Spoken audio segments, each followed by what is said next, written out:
তুমি নামাজ রোজার ধার তো ধারো না, ঠিক না বেঠে? মুসলিম তুমি কোরআন হাদিস পড়তে পারো না, মুসলিম তুমি নামাজ রোজার ধার তো ধারো না, মুসলিম তুমি মুসলিম শুধু মুসলিম আছো নামে, মুসলিম তুমি কবে যে হবে প্রতিটা কাজে কামের হে, প্রতিটা কাজে কামের। মুসলিম তুমি আজান হলে মসজিদে যাও না, মুসলিম তুমি নামাজ পড়ার সময় তো পাও না, মুসলিম তুমি আজান হলে মসজিদে যাও না, মুসলিম তুমি নামাজ পড়ার সময় তো পাও না, মুসলিম তুমি টিভি সূচির খবর রাখো বেশ, মুসলিম তুমি মান আমল সব করেছো ঠিক, মুসলিম তুমি মুসলিম শুধু মুসলিম আছো নামে, মুসলিম তুমি কবে যে হবে প্রতিটি কাজে কামের হে, প্রতিটি কাজে কামের। মুসলিম তুমি মিথ্যা কথা যাও বলে যাও রোজ, মুসলিম তুমি সত্য দিনের রাখো না কোনো খোঁজ, মুসলিম তুমি সুদের সাথে করো লেনা দেনা, মুসলিম তুমি রাসূলের নয় শয়তানেরই সেনা, মুসলিম তুমি মিথ্যা কথা যাও বলে যাও রোজ, মুসলিম তুমি সত্য দিনের রাখো না কোনো খোঁজ, মুসলিম তুমি সুদের সাথে করো লেনা দেনা, মুসলিম তুমি রাসূলের নয় শয়তানেরই সেনা, মুসলিম তুমি মুসলিম শুধু মুসলিম আছো নামে, মুসলিম তুমি কবে যে হবে প্রতিটি কাজে কামের হে, প্রতিটি কাজে কামের। মুসলিম তুমি দিনের কাজে যাও দিয়ে যাও বাধা, মুসলিম তুমি কালোর পথকে মনে করেছো সাদা, আছে না নাই? মুসলিম তুমি দিনের পথে যাও দিয়ে যাও বাধা, মুসলিম তুমি কালোর পথকে মনে করেছো সাদা, মুসলিম তুমি নিয়েছো মেনে মানুষ গড়া মতবাদ, মুসলিম তুমি শয়তানের পথে চলে পাও সাদ, মুসলিম তুমি মুসলিম শুধু মুসলিম আছো নামে, মুসলিম তুমি কবে যে হবে প্রতিটি কাজে কামের হে, প্রতিটি কাজে কামের। ঠিক বললাম না বেঠিক বললাম? মুসলমান নামে আছে কাজে, কাজে নাই। মুসলমান শব্দের অর্থ হলো আত্মসমর্পণ করা। আত্মসমর্পণ আমরা কার কাছে করি? চিল্লায়ে বলেন কার কাছে? আল্লাহর কাছে যদি আত্মসমর্পণ করে থাকি, তাইলে মুয়াজ্জিন যখন বলে আসসালাতু খায়রুম মিনান নাওম, ঘুম থেকে নামাজ উত্তম, তখন কেমন করে কম্বলটা টেনে নিয়ে আবার আর একটা ঘুম মেরে দিই। বলেন ঠিক না বেঠিক? যখন মুয়াজ্জিন বলে হাইয়া আলাস সালাহ, আসো নামাজের দিকে, হাইয়া আলাল ফালাহ, আসো কল্যাণের দিকে, তখন আমরা তাসের আড্ডায়, ক্রমবোর্ডের আড্ডায় আমাদের জীবন পার করে দিই। এই জন্য কবি নজরুল বলেছিল, ঘুমের ঘরে কেটেছে ফজর, তখন জাগনি যখন জহর, হেলায় ফেলায় কেটেছে আছর, মাগরিবের ওই শুনিয়া যান, এশার জামাতে হওরে শামিল, এখনো জামাতে আছে স্থান। ওগো আমার ভাইরা যারা মুসলমান দাবি করি, আমাদের হেলায় ফেলায় ঘুমের ঘরে ফজর কেটে গেল, জোহর হেলায় ফেলায় কেটে গেল, আসর খেলায় কেটে গেল, মাগরিব হেলায় কেটে গেল, এশার আজান হয়। এখনো যদি মসজিদে জামাতে শরীক না হয়, তাইলে কিন্তু মালাকুল মাউত বসে আছে। আজকের রাতটা আমাদের জীবনের শেষ রাত হয়ে যেতে পারে না, পারে না? নামাজ যদি আমরা আদায় করতে ব্যর্থ হয়ে যাই, আল্লাহর নবী বলেছেন, নামাজে যদি কেউ পরিত্রাণ পায়, নামাজের হিসাবে যদি কেউ বেঁচে যায়, পরবর্তী হিসাবগুলো তার সহজ হয়ে যাবে। আর নামাজের হিসাবে যদি কেউ আটকে যায়, তাইলে পরবর্তীগুলোই আটকানোর ভয় আছে না নাই? নামাজে যদি আটকে যায়, তাহলে পরে সবগুলোতে গড়া পড়বে। এই জন্য মুসলমান দাবি করব কিন্তু নামাজে যাব না, রোজা রাখব না, কোরআনের পক্ষে থাকবো না, ইসলামী আন্দোলন করব না, বরং এই কাজগুলোতে বাধা দেব রে। অনেকেই বলে মসজিদে যাবেন তবে নামাজের জন্য না, মসজিদে যাবেন দেখবেন যে ওরা যেন রাজনীতি না করতে পারে, এটা থামাইতে হবে। আছে না না? মসজিদে যাবেন কিন্তু নামাজের জন্য না, যাবেন কেউ যেন রাজনীতি করার সুযোগ না পায়। ইসলামী আন্দোলন কি গতানুগতিক কোন রাজনীতির নাম? কথা কয়। ইসলামী আন্দোলন কি গতানুগতিক কোন রাজনীতির নাম? ইসলামী আন্দোলন গতানুগতিক কোন রাজনীতির নাম নাই। ইসলামী আন্দোলন জামাতের পরে যেমন ফরজ, তেমনি বিএনপির উপরেও ফরজ, তেমনি আওয়ামী লীগের উপরেও ফরজ, অন্য যারা মুসলমান দাবি করে তাদের উপরেও এটা ফরজে আইন। এটা কি ফরজে আইন? এটা অবশ্যই আপনার পালনীয় কর্তব্য, এটা করতেই হবে। আপনি যেই দল করেন না কেন, মুসলমান যদি দাবি করেন ইসলামী আন্দোলন করা আপনার জন্য ওয়াজিব, আপনার জন্য ফরজে আইন।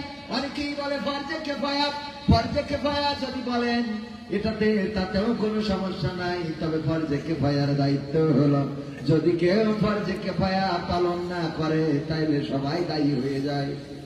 ঠিক না বেঠিক? তো ইসলামী আন্দোলন করে ইসলামী রাষ্ট্র কায়েম করা আমাদের উপরে যদি ফরজে কিফায়া হয়, যদি এই আন্দোলন করে ইসলামী রাষ্ট্র কায়েমে ব্যর্থ হয়ে যায় তাইলে সবাই কিন্তু ধরা খেয়ে যেতে হবে। আর যদি কোনো একটা দল কায়েম করে দিতে পারে তাইলে হয়তো সবার পক্ষ থেকে আদায় হইলেও হইতে, তবে ইসলামী আন্দোলন মানে মশহুর সব উলামায়ে কেরাম একমত এটা ফরজে আইন। নামাজ, রোজা, হজ, যাকাত যেমন আমাদের উপরে ফরজ, তেমন জমিনে আল্লাহর দ্বীন বাস্তবায়ন করাও এটা আমাদের উপরে ফরজ। এটা অবশ্যই পালনীয় কর্তব্য, করতেই হবে, কারণ এটা আইনটা কার? কথা কয়, আইনটা কার? আপনি দাড়ি, এটা রাসূলের সুন্নাহ, টুপি এটা রাসূলের সুন্নাহ, এটা নিয়ে আমরা যদি মানে অনেকেই ইখতিলাফ করে যে দাড়ি না রাখলেই সমস্যা নেই, অনেকেই বলে যে না এটা রাখতেই হবে, সুন্নাহ, এটা রাসূলের সুন্নাহ, এখানে ইখতিলাফ আছে। কথা কয় না? একজন শার্ট পরেছে, তার নামাজ হবে না হবে না? কথা কয় না? শার্ট পরে নামাজ পড়লে নামাজ হবে না হবে না? হবে। কিন্তু যদি পাঞ্জাবি গায়ে দিয়ে নামাজ পড়েন রাসূলের সুন্নাহ, ঠিক আছে, আলহামদুলিল্লাহ। পাগড়ি পরে যদি নামাজ পড়েন, বিশ্ব নবী সাল্লাল্লাহু আলাইহি ওয়াসাল্লাম বলেছেন যে 70 গুণ বেশি সওয়াব হবে।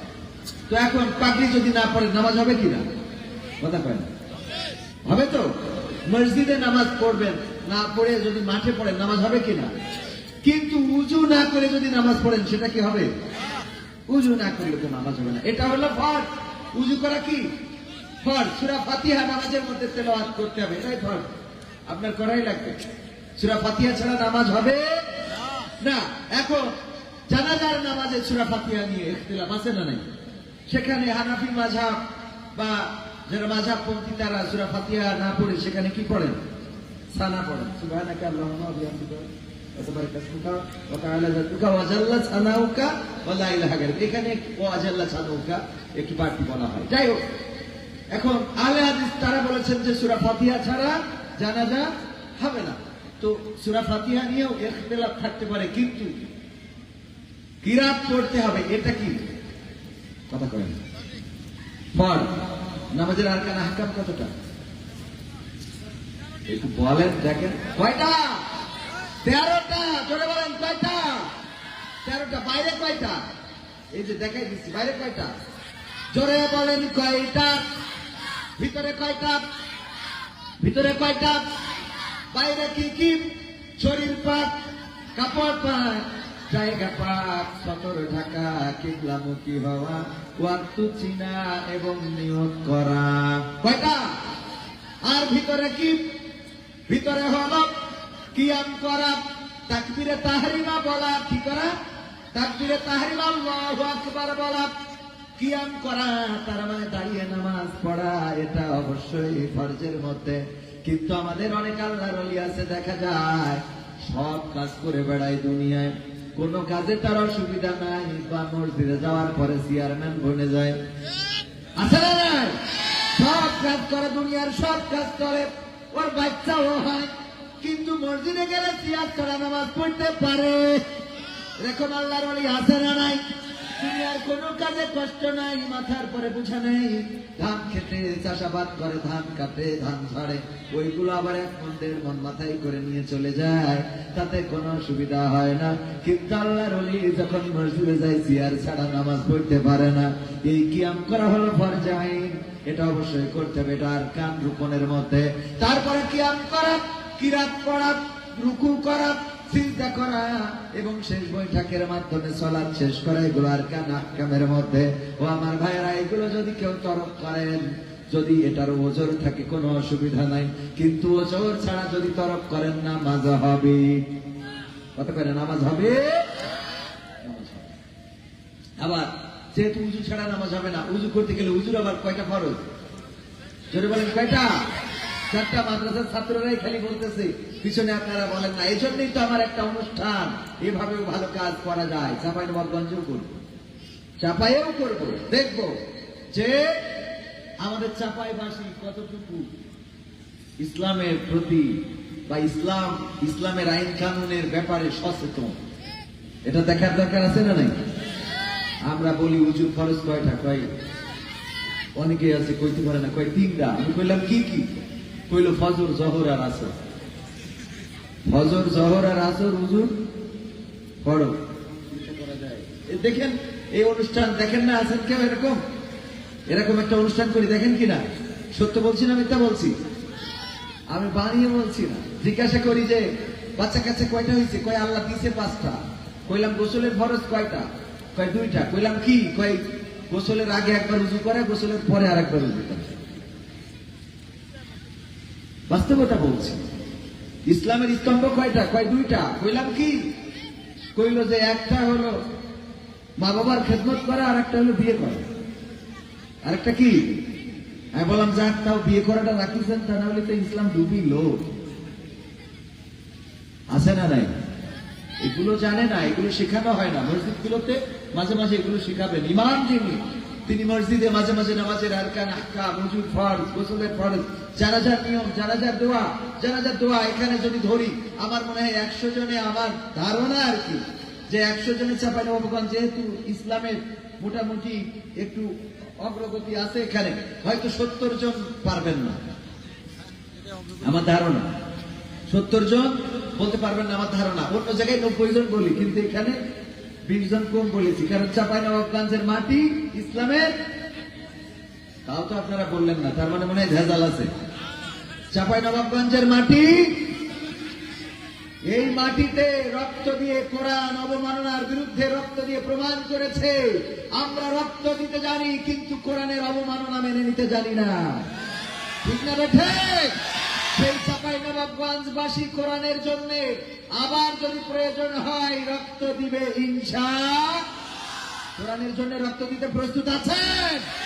আগামী দিন কোরআনের পক্ষে থাকতে হবে, কোরআন বিজয়ের আন্দোলন করতে হবে, এবং কোরআন বিজয়ের জন্য যারাই কাজ করবে তাদের হাতকে শক্তিশালী করতে হবে। যদি সে বিএনপিরও হয় তাতেও আমাদের কোনো অসুবিধা। কোরআনের পক্ষে যে জন, আমরা সেই জনের পক্ষে আছি না নাই?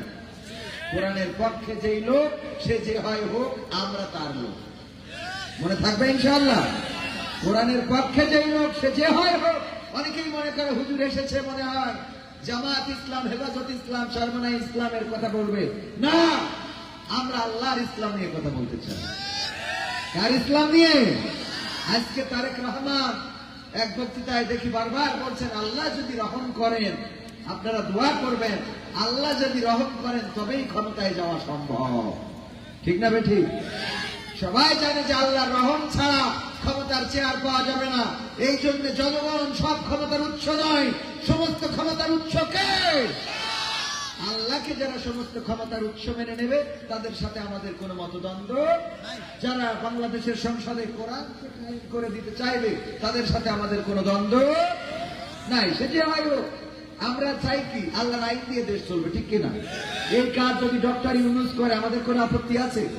গত বছর ডক্টর ইউনূস আসার পরে আমরা বলেছিলাম আপনি 5টা বছর থাকেন, আর এই বছর বলতেছি আপনি তাড়াতাড়ি ছেড়ে চলে যান। কারণ কি, এই 1 বছরের মধ্যে আপনি খুন বন্ধ করতে পারেননি, গুম বন্ধ করতে পারেননি, ঘুষ বন্ধ করতে পারেননি, জেনা বন্ধ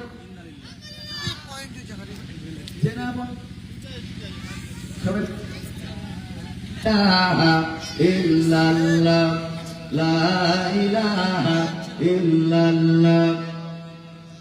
কি বিদ্যুৎ এসেছে? আলহামদুলিল্লাহ, বলেন আলহামদুলিল্লাহ। অনেকক্ষণ ধরে বিদ্যুৎ নাই, বললো কোনোদিন ডিস্টার্ব দেয় না, আজকে ডিস্টার্ব দিচ্ছে। অসুবিধা নাই, এখন তো দিয়ে দিল, বলেন আলহামদুলিল্লাহ। আল্লাহ শুকরিয়া। সর্ব অবস্থায় আদায় করার দরকার আছে না নাই? তো যেই কথা বলছিলাম, ডক্টর ইউনূস এসে খুন বন্ধ করতে পারে নাই, গুম বন্ধ করতে পারে নাই, ধর্ষণ বন্ধ করতে পারে নাই, জেনা বন্ধ করতে পারে নাই, বরং বিভিন্ন কিলার তৈরি হয়েছে। দিন দুপুরে শুটাররা গুলি করে চলে যায়, পালিয়ে যায়, তাদেরকে এখন পর্যন্ত অ্যারেস্ট করতে পারে নাই, বলেন ঠিক কিনা? এই দেশে খুন বন্ধ করতে পারেন নাই, গুম বন্ধ করতে পারেন নাই, আমার ওসমান হাদির খুনিদেরকে ধরতে পারেন নাই। নির্বিচারে দিনের পর দিন খুন করছে, অন্যায় করছে, অনাচার করছে। আপনি পারেন নাই। আপনার পরে তিনটা দায়িত্ব ছিল। 1 নম্বর দায়িত্ব ছিল সংস্কার, 2 নম্বর দায়িত্ব ছিল বিচার, আর 3 নম্বর দায়িত্ব ছিল ইলেকশন, নির্বাচন। কিন্তু আপনি 2টা জায়গায় ইতিমধ্যে ফেল মেরেছেন। একটা হলো সংস্কার, বাংলাদেশের কোন জায়গায় কোন সংস্কার হয় নাই, বলেন হয়েছে? বিচার, যাদের বিচার করবেন সব আগের দেশ থেকে পাঠিয়ে দিয়েছেন আপনার সরকারি লোক দিয়ে, সব আগের দেশ থেকে পাঠিয়ে দিয়ে তারপরে এখন বলেন দেশটাকে নিষেধাজ্ঞা। আল্লাহর ওলি তো আগেই তাদের দেশে থেকে বসে রয়েছে, এখন কই নিষেধাজ্ঞা?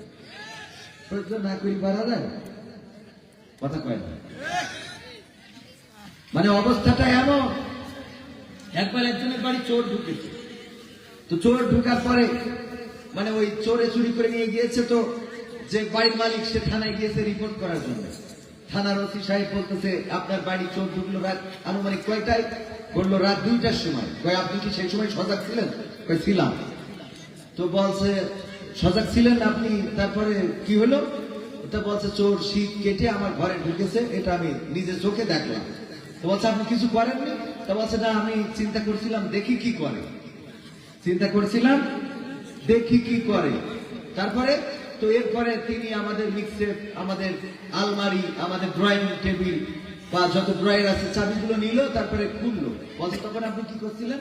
বলছে আমি ভাবছি দেখি কি করে। তারপরে বলছে সব বের করে সেখান থেকে মালামাল গুলো গুছাইয়ে একটা পুটলা করলো। বলছে তখন আপনি কি করলেন? বলছে আমি চিন্তা করছি যে দেখি কি করে, চিন্তা করছি দেখি কি করে। তারপরে তারপরে ওই মালামাল গুলো নিয়ে উনি দরজা খুলে বের হয়ে গেল। বলছে তখন আপনি কি করলেন? বলছে আমি চিন্তা করছি দেখি কি করে। তো তারপরে তারপরে উনি আস্তে করে আমার বাড়ি থেকে বের হয়ে গেল, অন্ধকারে মিলাই গেল। তো তখন আপনি কি করলেন? বলছে আমি চিন্তা করছি দেখি কি করে। ওসি বলছে মালামাল নিয়ে চলে গেল, তখন আপনি চিন্তা করছেন দেখি কি করে। এটা কেমন? আমার মাল চুরি হয়ে যাচ্ছে, আমি চিন্তা করবো না, কি আপনি চিন্তা করবেন? হ্যাঁ, আমার মাল চুরি হয়ে যাচ্ছে, আমি চিন্তা করবো না, তো আপনি চিন্তা করবেন? কথা ঠিক আছে কিনা? তো ডক্টর ইউনূস সাহেবের অবস্থা সেইটা। উনি দেশের দায়িত্ব নিয়েছেন, সংস্কার নাই, বিচার নাই। বিচার করলো কখন? সব যখন দেশ থেকে পালিয়ে গিয়েছে, এবার আইন করেছে দেশ ত্যাগে নিষেধাজ্ঞা। এই দেখেছেন কিনা আপনারা? চলে যাওয়ার পরে দেয় দেশ ত্যাগে নিষেধাজ্ঞা। এখন যদি বলি কবে আমি দেশ চালাই, আমি নিষেধাজ্ঞা দেবো না, তুমি দিবা? এই বলবে না? তো আপনিই তো দেবেন, কিন্তু যখন দিয়া দরকার তখন না দিয়ে চলে যাওয়ার পরে যদি দেন, তাহলে কাজটা কি হইল? কথা কয় না, ঠিক না বেটা? এখন 3 নম্বর যে কাজ আছে সেটা কি? ইলেকশন। সেটা কি? ইলেকশন, নির্বাচন। যেহেতু আগের 2টা ভালো করতে পারেন নাই, লোকেরা বলে শেষ ভালো যার সব ভালো, শেষ ভালো যার সব ভালো তার। তো যেহেতু 2টা ভালো করতে পারেন নাই, জনগণের বড় আশা ছিল যে আপনি নোবেল পদক প্রাপ্ত, আপনি ইন্টারন্যাশনাল ম্যান, আপনাকে দিয়ে দেশে মনে হয় ভালো কিছু হবে। এই 2টা জায়গায় আপনার ব্যর্থতা প্রকাশ পেয়েছে। পারেন নাই, বরং শুটাররা তারা জামিন পেয়ে বের হয়ে আমার ওসমান হাদির মতো সোনার ছেলেকে গুলি করে শহীদ করেছে। 2টা জায়গায় ব্যর্থ হয়েছে। এবার 3 নম্বর যে জায়গা, নির্বাচনটা সঠিকভাবে বাংলাদেশে করে প্রমাণ করে দেবেন যে আপনি হেডামলা, ঠিক না বেঠে? নির্বাচন যদি সঠিকভাবে না হয়, তাইলে শেখ হাসিনা তো পালাতে পেরেছে, ডক্টর না? নির্বাচনে প্রতিটা জনগণের ভোট অধিকার ফিরিয়ে দিতে হবে। জনগণ যেন তার ভোট অধিকার প্রয়োগ করতে পারে, তার পছন্দের প্রার্থীকে যেন ভোট দিতে পারে। এটা আজকে বলার কারণ মাহফিল হয়তো খুব তাড়াতাড়ি বন্ধ করে দিবে, নির্বাচনকে কেন্দ্র করে হয়তো বন্ধ করে দিতেও পারে। সুতরাং আগেই বলে রাখছি, এবার নির্বাচন অবশ্যই যারা বাংলাদেশের নাগরিক তারা যেন তাদের ভোট অধিকার, এটা আমাদের অধিকার, এটা আমাদের কি অধিকার, এটা করুণা নয় যে আপনি দয়া করে তাহাজ্জুদের সময় আমারটা মেরে দেবেন। কথা কয় না? তাহাজ্জুদের সময় আমারটা মেরে দেবেন, এটা আর চলবে না। এই বাংলাদেশে আমরা এটার প্রত্যাশা করি। ভাইয়েরা আমার, রাজনীতির কথা বলি নাই, অধিকারের কথা বললাম। আমাদের মৌলিক অধিকার, এই বাংলাদেশে ভোট দিতে পারি নাই দীর্ঘদিন পর্যন্ত। যে যে প্রতীক পছন্দ করেন সেই প্রতীকেই ভোট দিতে পারবেন। তবে সূরা নিসার 85 নম্বর আয়াতটা মাথায় রাখবেন। আল্লাহ রাব্বুল আলামিন বলেছেন, যদি কেউ সৎ কাজের পরামর্শ দেয়, যদি কেউ সৎ কাজের সহযোগিতাকারী হয়, তাইলে সে তার একটা অংশ পাবে। আর যদি কেউ অসৎ কাজের, খারাপ কাজের পরামর্শদাতা হয়, সহযোগী হয় রে, তাইলে তারও একটা অংশ পাবে। আপনি যদি নির্বাচন করেন, কোন চোরকে যদি নির্বাচিত করে দেন, আর চোর যদি বাংলাদেশের সম্পদ চুরি করে, যদি অন্যায় করে, অপচার করে, যদি খুন করে, গুম করে, ধর্ষণকারীদের সহযোগিতা করে, তাইলে আপনি তার একটা অংশ পাবেন। আর যদি এই কাজের বিরুদ্ধে একজন ভালো কাজ করে, তাইলে আপনি তারও একটা অংশ পাবেন। জোরে জোরে পড়েন সুবহানাল্লাহ। যেমন তারেক রহমান বলেছেন, বিশ্বনবীর ন্যায় নীতির আদলে বাংলাদেশটা গড়বেন। এটা যদি বলেন আমাদের কোন আপত্তি কি আছে? আমাদের কোন আপত্তি আছে? বিশ্বনবীর ন্যায় নীতির আদলে তারেক রহমান যদি দেশ গড়তে চায়, আমরা তারেক রহমানের লোক। বিশ্বনবীর ন্যায় নীতির আদলে যদি সজীব ওয়াজেদ জয় দেশ গড়তে চায়, আমরা তার লোক। আর যদি বিশ্বনবীর আদর্শের পরিবর্তে জামাতের ডাক্তার শফিকুর রহমান অন্য কারো আদর্শ বাস্তবায়ন করতে চায়, তাইলে আমরা তার বিরুদ্ধেও দাঁড়িয়ে যাব। বলেন ঠিক কিনা? ঠিক না বেঠে? আমাদের কোন মার্কা নাই, আমাদের কোন নির্দিষ্ট দল নাই। এই বাংলাদেশের গতানুগতিক দলের কোন অনুসারী আমরা নই। আমরা কার দলের? কার দলের? আল্লাহর দলের। এটা কি মনে থাকবে আপনাদের? আমরা কার দলের? আল্লাহর দলের। আল্লাহর দলের কাজ হলো আযান দিলে মসজিদে যাবেন, নামাজ পড়বেন। আল্লাহর দলের কাজ হলো রোজা রাখবেন রমজান মাসে। আল্লাহর দলের কাজ হলো যদি টাকা থাকে যাকাত দিবেন।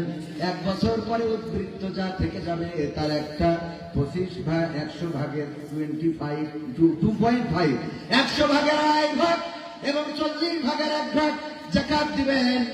আর কি করবেন? যদি টাকা থাকে, আরো যদি টাকা থাকে, হজে যাওয়ার মতো যদি খরচ থাকে, তাইলে হজ করার দরকার আছে না নাই? এটাই আল্লাহর দলের কাজ। এবার আল্লাহ রাব্বুল আলামিন এখানে সমাপ্ত করেন নাই। সূরা সাফে বলেছেন, হুয়াল্লাযী আরসালা রাসূলাহু বিল হুদা ওয়া দীনিল হক লিইয়ুযহিরাহু আলাদ দীনি কুল্লিহি ওয়ালাউ কারিহাল মুশরিকুন। আমার আল্লাহ বললেন, আমি রাসূলকে দ্বীনে হক, সত্য দিন এবং হুদা, হেদায়েতের কিতাব সহ পাঠালাম, এই জন্য যে তিনি যেন সব দলের উপরে, সব মতের উপরে আমি আল্লাহর দিনকে বিজয়ী দেখান। এই দায়িত্ব দিয়েছেন কি? সব দল মতের উপরে। কার দলকে বিজয়ী দেখাতে হয়েছে? কার দল? আল্লাহর দল। এই আল্লাহর দলের বিজয়ী যদি দেখতে হয়, তাহলে আল্লাহর দলের পক্ষে আছে যারা, তাদের পক্ষে আছি আমরা। ঠিক না ঠিক? ইনশাআল্লাহ আমাদের তৌফিক দিন। পড়েন আমি চকঝগড়ু শিরোটুলা জামে মসজিদের উন্নতি কল্পে 3য় বার্ষিক তাফসীরুল কোরআন মাহফিলের শ্রদ্ধাভাজন 2য় দিন তথা সমাপনী দিনের সভাপতি জনাব আলহাজ মোহাম্মদ আবুল হোসেন সাহেব দামাত বরকাতুহুম আমার পাশে বসে আছেন। মুহতারাম, আল্লাহ রাব্বুল আলামিন মুহতারামকে হায়াতে তাইয়্যিবা নসিব করুন। পড়ছি আমি। এছাড়া আলোচনা করেছেন আমার প্রিয় ভাই, আপনাদের অঞ্চলের কৃতি সন্তান, বিশিষ্ট ইসলামী চিন্তাবিদ মাওলানা মোহাম্মদ আব্দুল সবুর সাহেব। দারুণ আলোচনা করছিলেন আপনার এলাকার সন্তান। আশা করা যায় আগামীতে আরো ভালো আলোচনা করবেন ইনশাআল্লাহ। ভাইজানকে হায়াতে তাইয়্যিবা নসিব করার পাশাপাশি ভাইয়ের কণ্ঠকে গোটা বিশ্বময় কবুল করুন। পড়ছি আমি। আপনার অঞ্চলে আরেকজন বক্তা রয়েছেন ইকরামুল ভাই, আপনার অঞ্চলে বাড়ি না? আমাদের এলাকায় ব্যাপক জনপ্রিয়, আলহামদুলিল্লাহ। আপনার এলাকার সন্তান, আল্লাহ রাব্বুল আলামিন তার কণ্ঠকে কবুল করেছেন। তো আমার মাওলানা মোহাম্মদ আব্দুস সবুর ভাইকেও কবুল করে নিন। এছাড়া আরো অতিথি হিসাবে আলহাজ কাদের মাস্টার, মফিজউদ্দিন, এরশাদ, তজারুল, আব্দুল সত্তার, ইসরাইল, সাদেক, এনামুল, ফজলুর রহমান, আতুর রহমান সহ অনেকেই রয়েছেন। আল্লাহ সবাইকে মাহফিলের জন্য কবুল করেছেন। আল্লাহ জান্নাতের জন্য কবুল করুন। পড়ছি আমি। স্টেজে আরো গণ্যমান্য ব্যক্তিবর্গ আছেন যাদের নাম আমি অনেকের জানি না। আমার সামনে আজকের মাহফিলের প্রধান আকর্ষণ কারা? স্টেজে যারা, তারা না, প্রধান আকর্ষণ আপনারা। সামনে যারা, আপনারা না থাকলে মাহফিলটা এত সুন্দর লাগতো। গতকালকে সম্ভবত লোক কম হয়েছে, এই জন্য বসার জায়গা খুব বেশি করে নাই, বসার জন্য পার্টির ব্যবস্থা খুব বেশি নাই, ঠিক না বেটি? চিন্তা করেছে গতকাল যা হয়েছে আজও মনে হয় কতবার বেশি হবে। আল্লাহ রাব্বুল আলামিন যাদেরকে কবুল করেছেন তাদেরকে এখানে নিয়ে এসেছেন, ঠিক কিনা? গতকাল যাদের কবুল করেছিল তাদেরকে নিয়ে এসেছিল কোরআনের ময়দানে, কোরআনের পক্ষে, কোরআনের আন্দোলনে। আল্লাহ সবাইকে কবুল করে, আল্লাহ সবাইকে কবুল করে। 11 ভাই একসাথে থাকতে হঠাৎ করে এক ভাই বের হয়ে গেল, ঠিক না বে ঠিক? আবার বের হয়ে যাওয়ার পরে দেখা গেল আলী হাসান ওসামা নামক একজন কট্টর সমালোচক ছিল, তিনি আবার এসে ইসলামী আন্দোলনে যোগ দিয়েছেন না, তাই না? এই ইসলামী আন্দোলনের পথে প্রতিকৃত হয়েছেন, এই পথের একজন কর্মী হিসাবে, একজন সমর্থক হিসাবে এসেছেন। তো এমনি ভাবে আল্লাহ সবাইকে একসাথে কবুল করে। কথা কয় না? আব্দুল্লাহ বিন উবাই 5 ওয়াক্ত 5 জামাত মসজিদে নামাজ আদায় করতেন। বদরের প্রান্তরের যুদ্ধে তো মুনাফিকি করার সুযোগ পাই নাই, কিন্তু উহুদের ময়দানে যখন যুদ্ধে গেলেন, আল্লাহর নবী যুদ্ধে নিয়ে যাচ্ছিলেন কতজন? 1000 জন। কতজন? প্রতিমধ্য থেকে 300। তিনি আবার ওয়াজ করে ফিরায় নিয়ে আসলেন, বললেন চলো আমরা মসজিদে যাই জিকির করবো, এনে যে জিকির করবো, দোয়া করবো, আল্লাহ আমাদের দোয়া শুনবে ইনশাআল্লাহ। রাজশাহীর ভাষায় না, চাপাই রহমান করবো। কেমন আছেন মামা বেটা? ঠিক আছেন নাকি? অনেক কথা হলো যে আমার ভাইও সুন্দর করলেন। কেমন আছেন হুজুর? কখন আসবেন আপনি? আসবো ইনশাআল্লাহ। আল্লাহ কবুল করুন। বলেন আমি। মজা আছে না নাই? চাঁপাইনবাবগঞ্জের ভাষার মধ্যে মজা আছে। সব ভাষার মধ্যে আল্লাহ এক এক রকম ভাষার মধ্যে এক এক মজা দিয়ে রেখেছেন। তবে ভাষার বৈচিত্র্য, সবচেয়ে বিচিত্র ভাষা হলো বাংলাদেশের মধ্যে বাস করে চট্টগ্রামের মানুষ। কোন কোন গ্রামের? চট্টগ্রামের মানুষ। তারা বাংলা ভাষা এবং চাটগাঁয়ের ভাষা, দুই ভাষায় পারদর্শী। তাদের যে ভাষা যখন বলে, ওই ভাষা বাংলাদেশের মানুষ বোঝার ক্ষমতা আছে। চট্টগ্রামের ভাষা পাতা গোমাজনি তো কেমনে কি কয়, আড্ডা করি, এটা ভালো করে বুঝতে পারি না। মাওলানা জাবের তাহের আল মাদানি, ওই যে আওলাদের আছে, তাহেরি জাবেরি আল মাদানি, আওলাদের রাসূল, উনি একটা বয়ানে, আল্লামা সাইদি প্যারেড ময়দানের বয়ানে বলছিলেন যে চট্টগ্রামের মানুষ যখন ঝগড়া করে তখন দুই কাঁধের ফেরেশতা খাতা কলম রেখে দূরে যেয়ে বসে থাকে, যে তোমাদের ঝগড়া থামুক, তারপরে এসে লিখবো। কারণ কি যে বলা এটা তো বুঝি না, আমার কথা না। আবু তাহের জাবেরি আল মাদানি, সম্ভবত আমি যদি ভুল না বলি, আওলাদের রাসূল হাফিজাহুল্লাহ, উনি বলেছিলেন। তো যাই হোক, ওই ভাষার মধ্যেও একটা মজা আছে, নোয়াখালীর ভাষার মধ্যে একটা মজা আছে, বরিশালের ভাষার মধ্যে একটা মজা আছে, চাপাইয়ের ভাষার মধ্যেও মজা আছে না নাই? আমার ভাইজান ওয়াজের মধ্যে চাপাইয়ের ভাষা বলে ফেলছিলেন। আমার যশোরের ভাষা আমি যেটা বলছি এটা কিন্তু না, তবে হ্যাঁ আলহামদুলিল্লাহ অনেকটা স্পষ্ট। যশোরের আঞ্চলিকতা অন্যরকম, আমি যেটা বলছি এটা আঞ্চলিকতা নয়, এটা আমি একটু আর্ট করে বলতেছি, এটা সবাই বলে যেভাবে। তো যশোরের ভাষার মধ্যে আমার নাটকগুলো যদি দেখেন, ওখানে দেখবেন যে যশোরের ভাষা আছে না নাই? তো ওই ভাষার মধ্যে একটা মজা আছে, পাবনার ভাষার মধ্যে একটা মজা আছে। আল্লাহ এই ভাষার মধ্যে যে মজা দিয়েছেন, আল্লাহ শুকরিয়া আদায় করে পড়ছি আলহামদুলিল্লাহ। আরো জোরে বলেন আলহামদুলিল্লাহ। আলহামদুলিল্লাহ। তো যাই হোক, যে কথা বলছিলাম যে সম্মানিত ভাইয়েরা আমার, আল্লাহ যাদেরকে কবুল না করেন তারা কোরআনের মাহফিলে, কোরআনের আন্দোলনে, কোরআনের পথে, এমনকি নামাজে, মসজিদে আসতে পারে। আল্লাহ যাদেরকে কবুল করেন তারাই আসতে পারে। আবার এখানে এসে শেষ পর্যন্ত থাকার সৌভাগ্য হবে এটাও আপনি মনে করবেন না। আব্দুল্লাহ বিন উবাইয়ের মতো আপনার নসিবেও হইতে পারে না, পারে না। কারণ কোরআন সবার ভালো লাগবে, কোরআন পড়তে ভালো লাগে, কোরআন শুনতে ভালো লাগে, কোরআন জানতে ভালো লাগে, কোরআন মানতে ভালো লাগে না, আছে না নাই? কোরআন পড়তে ভালো লাগে, কোরআন শুনতে ভালো লাগে, কোরআন জানতে ভালো লাগে, কোরআন মানতে ভালো লাগে না। নামাজেতে পড়লে কোরআন মনটা শীতল হয়, কারির তেলাওয়াত শুনিলে প্রাণ জুড়িয়ে যায়। সেই কোরআনের ব্যাখ্যা দিলে কলিজাতে আগুন জ্বলে, সেই কোরআনের ব্যাখ্যা দিলে অন্তরেতে আগুন জ্বলে। বিরোধিতাও চলে কেন তা জানি না। কোরআন পড়তে ভালো লাগে, কোরআন শুনতে ভালো লাগে, কোরআন জানতে ভালো লাগে, কোরআন মানতে ভালো লাগে না। মনটা একটু পারবে ভাই। কোরআন পড়ে দেখতাম ওরা শুরু করত দিন, তারা আবার চাইতো না দেশে কোরআনের আইন। কথা কয় না? কোরআন পড়ে দেখতাম ওরা শুরু করত দিন, তারা আবার চাইতো না দেশে কোরআনের আইন। এটা যে কেমন নীতি, তাই কয় দুর্গতি, করছে নদের ক্ষতি কেন তা বুঝি না। কোরআন পড়তে ভালো লাগে, কোরআন শুনতে ভালো লাগে, কোরআন জানতে ভালো লাগে, কোরআন মানতে ভালো লাগে না। কোরআন বুকে চুমু খাওয়ার লোকের নাই অভাব, সেই কোরআনের বিরোধিতা আবু জাহেলের স্বভাব। ঠিক না ঠিক?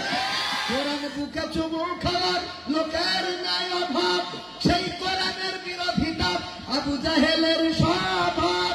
মানবা সুবিধা মতো তাই এই বুকে শত, দেখলে এমন কিছু সইতে পারে না।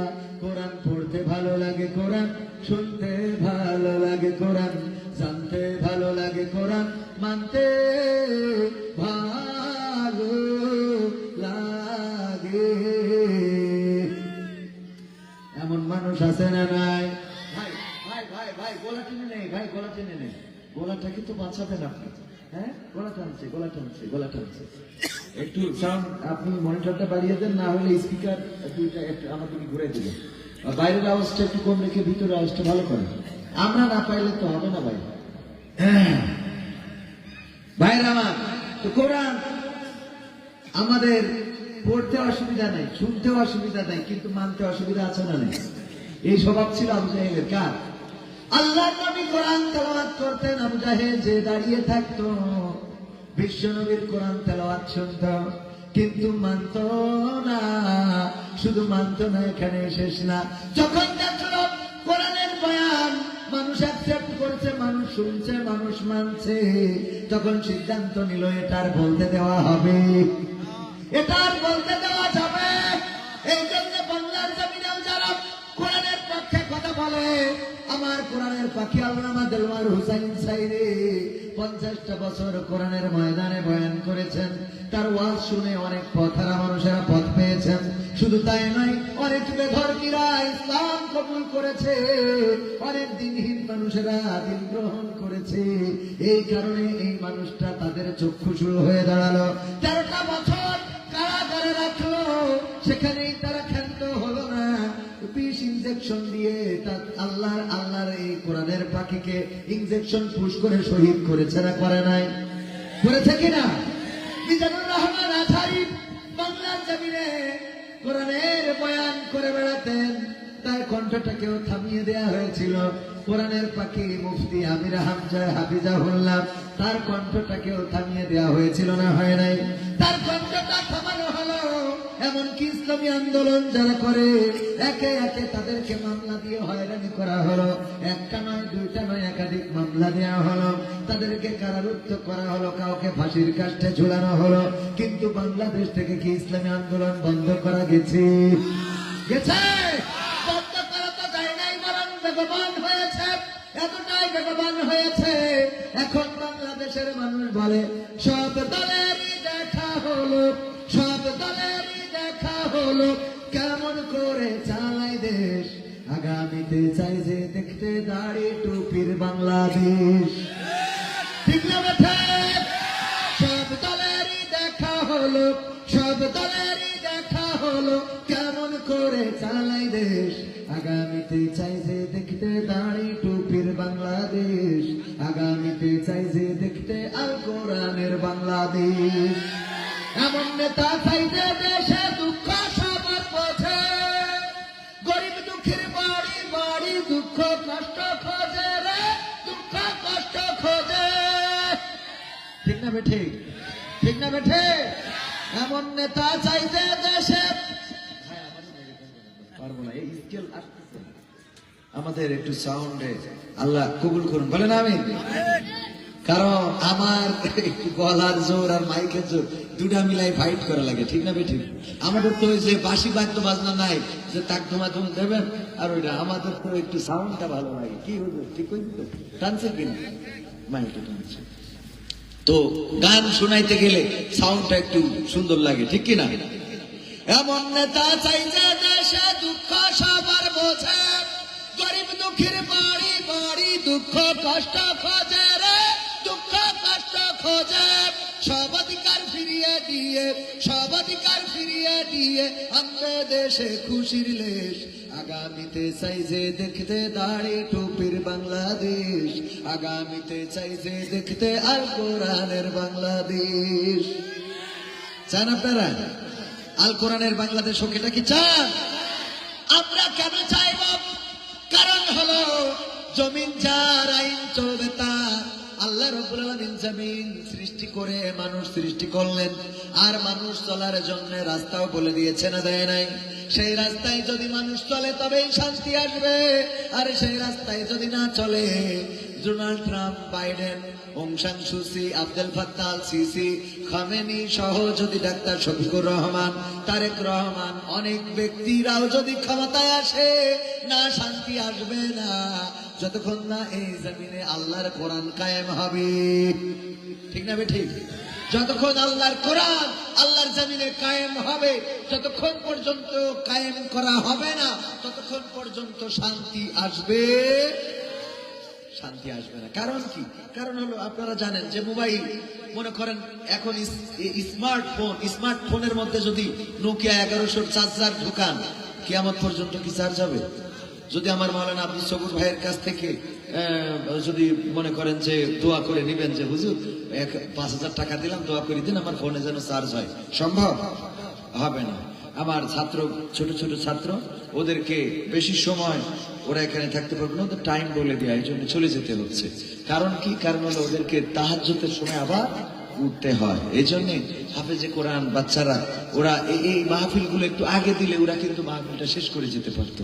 আমার ভাই বলেছিল 9:30 দেওয়া হবে, কি এর 9:30, 10:30 তো মাইক পাই না। তো এই হলো আমাদের অবস্থা। এর জন্য আপনারাও দায়ী, আমরাও দায়ী। কারা দায়ী? আপনারাও দায়ী, আমরাও দায়ী। কারণ আপনারাও চিন্তা করেন যে এখনো তো হুজুর ওঠে না, আর একটু পরে যায়, প্রধান মেহমান এখনো আসে না, আর একটু পরে যায়।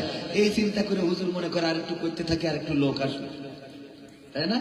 এই করে আপনারা তো এই জন্য আলহামদুলিল্লাহ এখন তো প্যান্ডেল ঠিকই ভরে দিলেন, আরো আগে আসলে আমরা আর একটু তাড়াতাড়ি করতে পারতাম। তো আমি বলছিলাম যে আজকের মাহফিলের প্রধান আকর্ষণ কারা? আপনারা। কেন আপনারা? আপনারা এখানে কোনো স্বার্থ নিয়ে আসেন? এখানে এসেছেন কার জন্য? হুজুর কি আল্লাহর জন্য এসছে?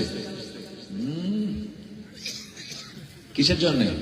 আল্লাহর জন্য যদি আসতো তাহলে ইতিপূর্বে আরো 2-4 বার দেখা যেত। কথা কয় না? ইতিপূর্বে আরো 2-4 বার এই গ্রামে দেখা যাইতো। আবার এর পরেও দেখা যেত, কিন্তু হুজুরের টাকা পয়সা খাওয়া দাওয়া সবকিছু কমিটমেন্ট ঠিক না রাখলে হুজুর গাড়ির স্টারিং ঘুরাই নিয়ে চলে যায়। কবির বিন সামাদ, আমি না তার বাইরে মনে করছেন? যা সত্য স্পষ্ট করে বলবো, কারণ যেটা আছে সেটা তো আছে, যেটা নাই সেটা পরকালের ময়দানে আল্লাহ বলবেন আল ইয়াউমা নাখতিমু আলা আফওয়াহিহিম ওয়া তুকাল্লিমুনা আইদিহিম ওয়া তাশহাদু আরজুলুহুম বিমা কানু ইয়াকসিবুন। আল্লাহ মুখে আটা লাগাই দেবে, দিয়ে হাতের কাছে বলবে হাত এবার বলো কবির বিন সামাদ কেমন ছিল। হাত বলবে আল্লাহ ও টাকা দিলি গুনে নিয়ে তারপরে মাহফিলে যেতে। জোরে বলেন। হুজুরের বিরুদ্ধে যখন বলবো তখন তো একটু জোরে বলবেন। জোরে বলেন ঠিক না বেটে? পা বলবে কথা সত্য, কারণ আমার এই পায়ে হেঁটে যেত, এটা স্টেজে উঠেছিল। কান বলবে কথা সত্য, কারণ মাওলানা আব্দুল সবুর ভাইয়ের সাথে এই কানে ফোনদারি কথা বলেছিল যে এত দিলে আসবো, না দিলে আসবো না। কান বলে দেবে। চোখ বলবে একদম সত্য, কারণ এই চোখ দিয়ে দেখি দেখি গাড়ি চালাইতে চাঁপাইনবাবগঞ্জে গেছিল। মনে করছেন হুজুর মাপ পেয়ে যাবে। তবে হ্যাঁ, আমাদের টাকা দিয়ে আবার খারাপ কাজ করাইতে পারবেন না, যে হুজুর মাহফিলে তো 50,000 দেওয়া হয়, আপনি 50 লাখ টাকা দেবো, আপনি একবার খালি পরিমণির বলবেন ও প্রিয়ারে বলি জড়াই ধরবেন। এটা কি সম্ভব হবে? 50 লাখ টাকা দেবে, সবুর ভাই করবেন নাকি? করলু গোপনে বললেন করবে না, এটা কথা কয় না করবে। টাকা দিয়ে খারাপ কাজ করানো যাবে, টাকা দিয়ে ইমামতি করাইতে পারবেন, কিন্তু টাকা দিয়ে যাত্রা পালার অভিনয় করাইতে পারবেন না। টাকা দিয়ে আপনি মাদ্রাসা পড়াইতে পারবেন, কিন্তু টাকা দিয়ে আপনি ওই সিনেমার মানুষদের ওখানে যে এন্ড্রু কিশোর বা আসিফ খানের মতো ও প্রিয়া তুমি কোথায় এইগুলো বলাইতে পারা যাবে? যাবে না, কারণ আমরা আমাদের জান মাল খরচ করি কার রাস্তায়। তবে এটা সত্য যে আমরা যেটা নিই সেটা আবার নিয়ে কিন্তু নিজেরা, যে আমার বাড়ির রান্নাঘর এখনো আমার স্ত্রীকে মাটি দিয়ে আর ওই যে এটা কি বলে লেপা এটা মাটি দিয়ে মাটি গুলায়ে তারপরে ওই যে পাটের যেটা থাকে ওইটা দিয়ে এখনো রান্নাঘরটা লেপতে হয়। এই বছর আমার মা বকা দিলেন, বললো তুমি একটু রান্নাঘরটা করো, একটা গোয়াল করো। কিন্তু ওগুলো করবো কি, আমি এক মাদ্রাসা করে মানে যা ওয়াজ করি সব সেই মাদ্রাসার ক্লাস বাইতেছে, শ্রেণী বাইতেছে, ছাত্র বাইতেছে, ওদের জন্য গাড়ি বাড়াতে আসছে, এই খরচ করতেছি। আলহামদুলিল্লাহ বলবেন না? আপনারা যা দেন, ঠিকানা তানজিমুল কুরআন ক্যাডেট মাদ্রাসা। আমার ভাইয়েরা যারা আমার অনলাইন দেখেন তারা জানেন এই মাদ্রাসাটা আমার কলিজার সাথে বাঁধা। আমি বলেছি আমার 3টা সন্তান। কয়টা সন্তান? 3টা। 2টা হলো, একজনের নাম তাফিম আলম রেজা, আর একজনের নাম তাসনিম আলম সিয়াম, আর একজনের নাম হলো ঠিকানা তানজিমুল কুরআন ক্যাডেট মাদ্রাসা।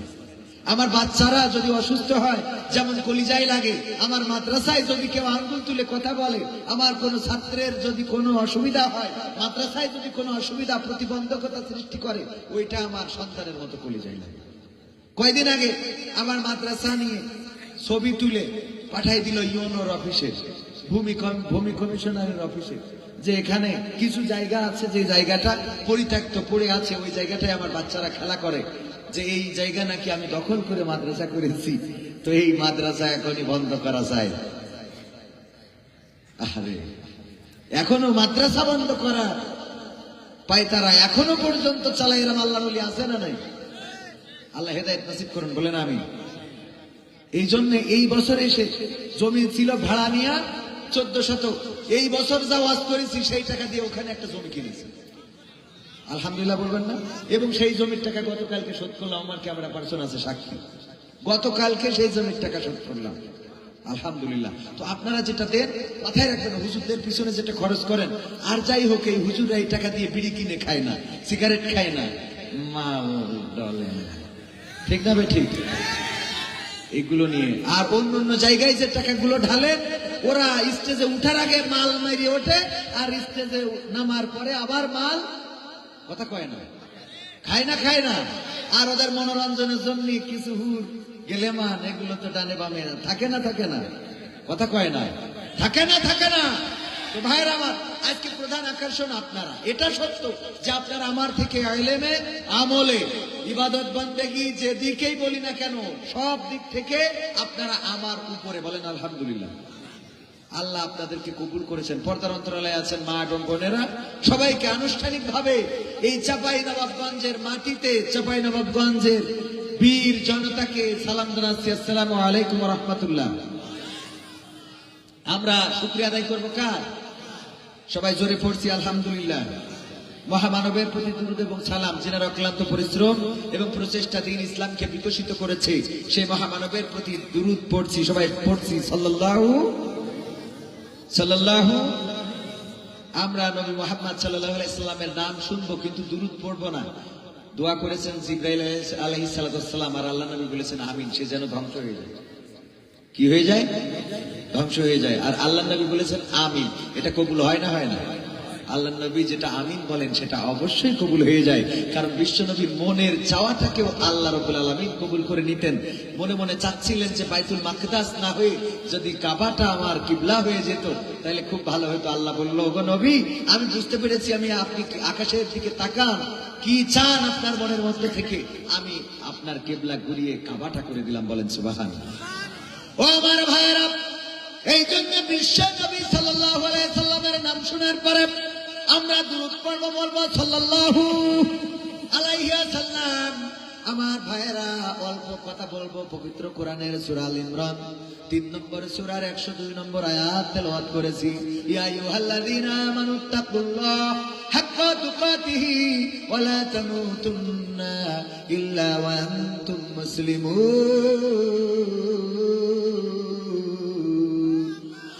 আমার আল্লাহ বললেন, ওগো ঈমানদারেরা, তোমরা যারা ঈমান এনেছো, আমার চাঁপাইনবাবগঞ্জ চর ঝকড়ুবাসী, তোমরা শোনো, তোমরা আল্লাহকে ভয় করো যথাযথ ভাবে।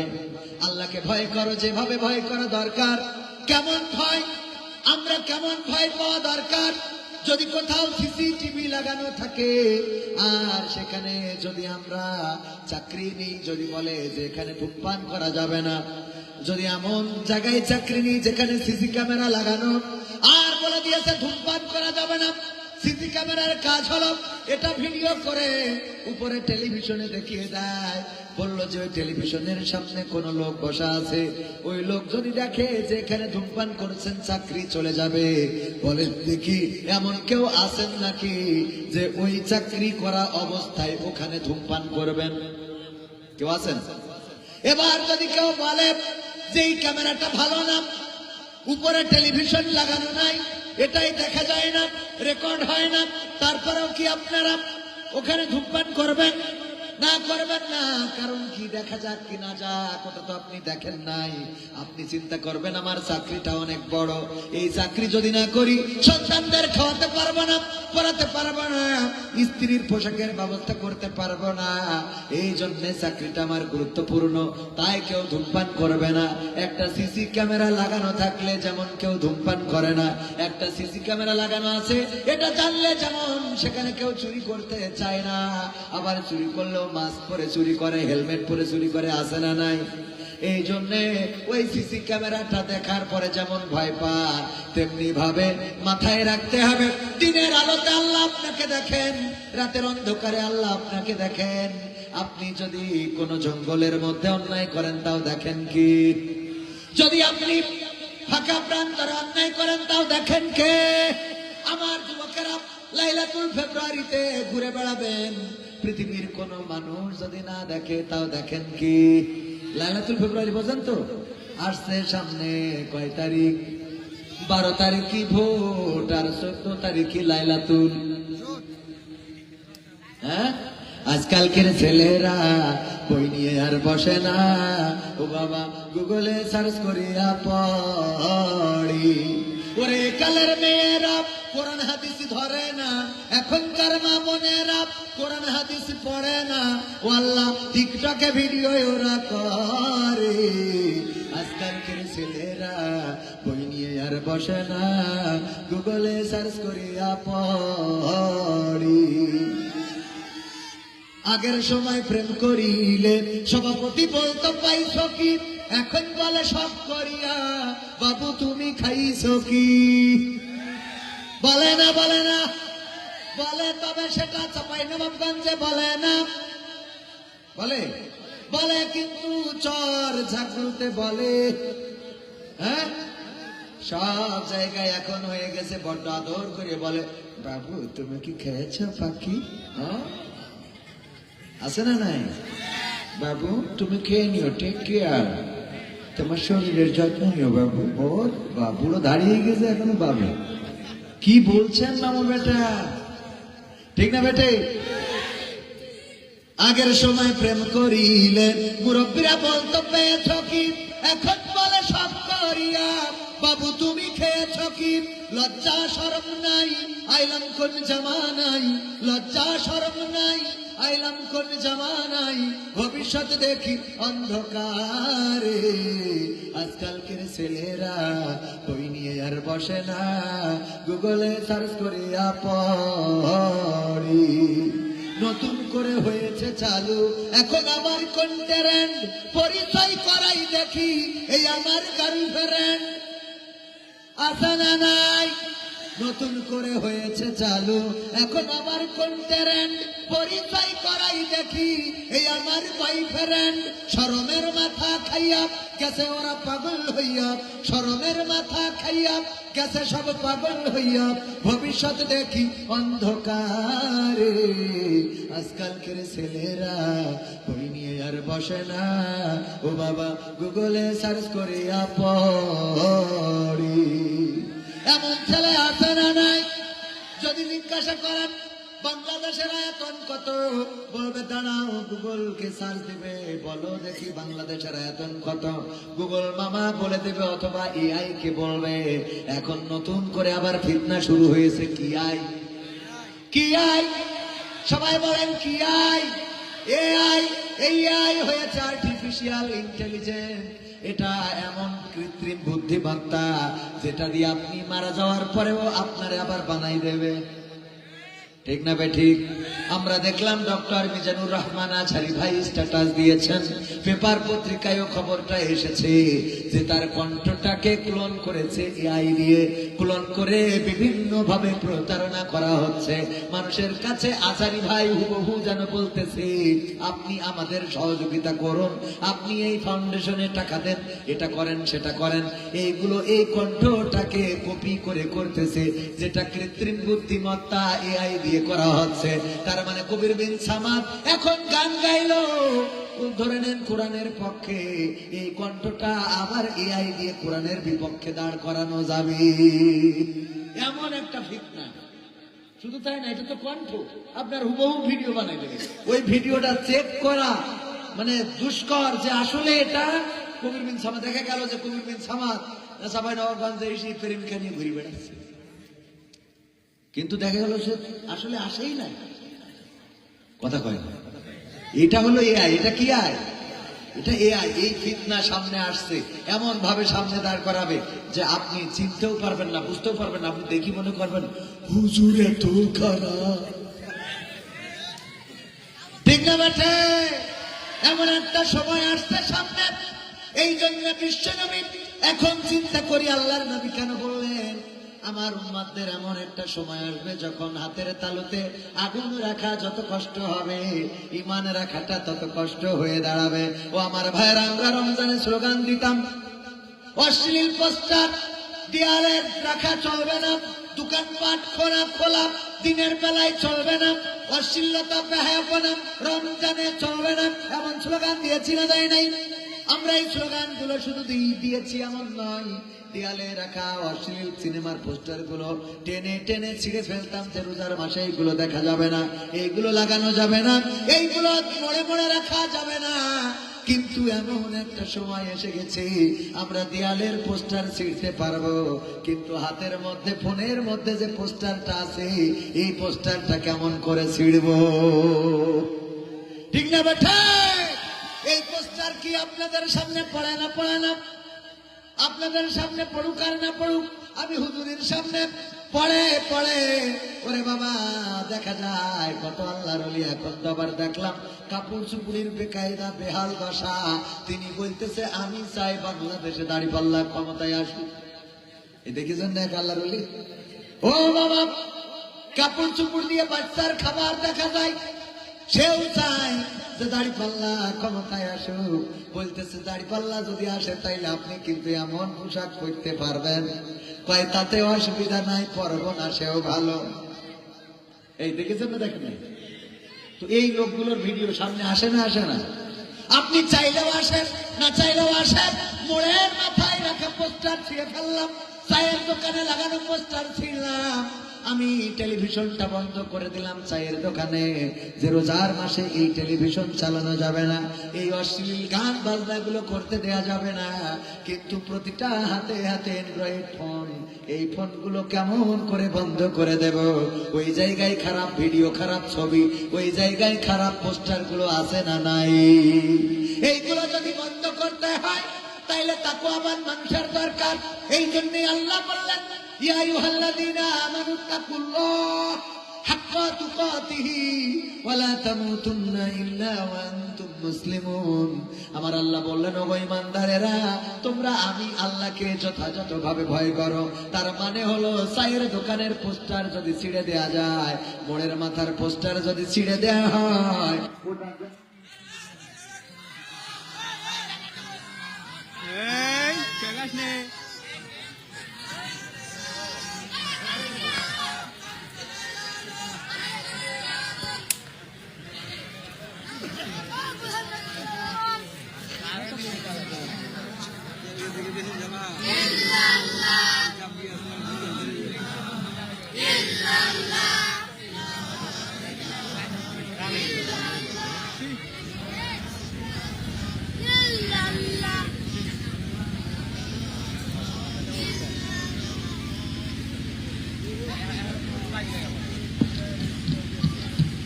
পড়েন আলহামদুলিল্লাহ।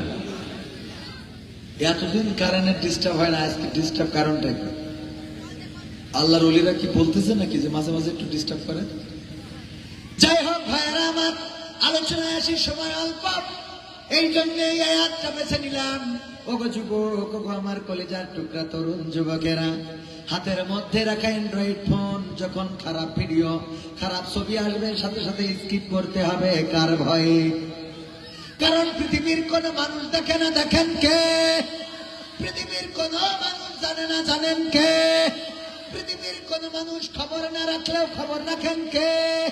আল্লাহ রাব্বুল আলামিন খবর রাখেন। যুবকেরা আমার, এই জন্য ওই মোড়ের মাথার পোস্টার যেমন আমরা জনসমক্ষে ছিঁড়ে ফেলবো, তেমন হাতের অ্যান্ড্রয়েড ফোনে যদি খারাপ কোনো ভিডিও আসে, সাথে সাথে সেটা স্কিপ করে দেব। বলেন দরকার আছে না নাই?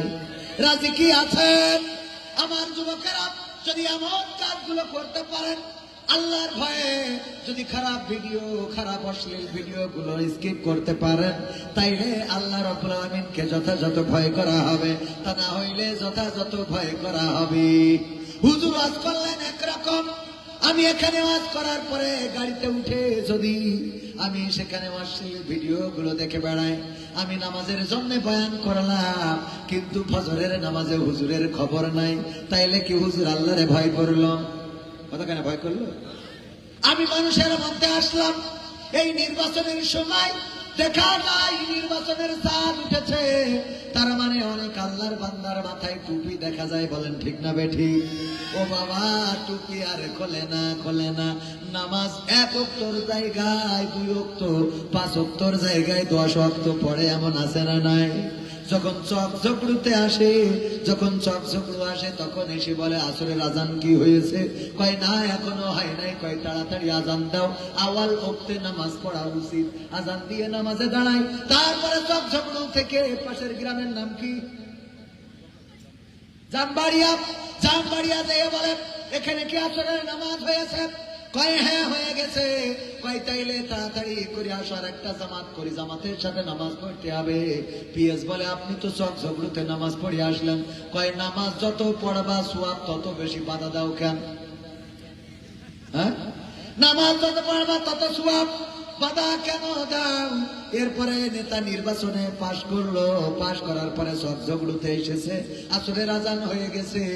আমার ভাই আব্দুল সবুর দেখি বলছে, আসেন তাড়াতাড়ি নামাজে দাঁড়ায়। বলছে পাশে কি গ্রাম বললো? জামবাড়িয়া।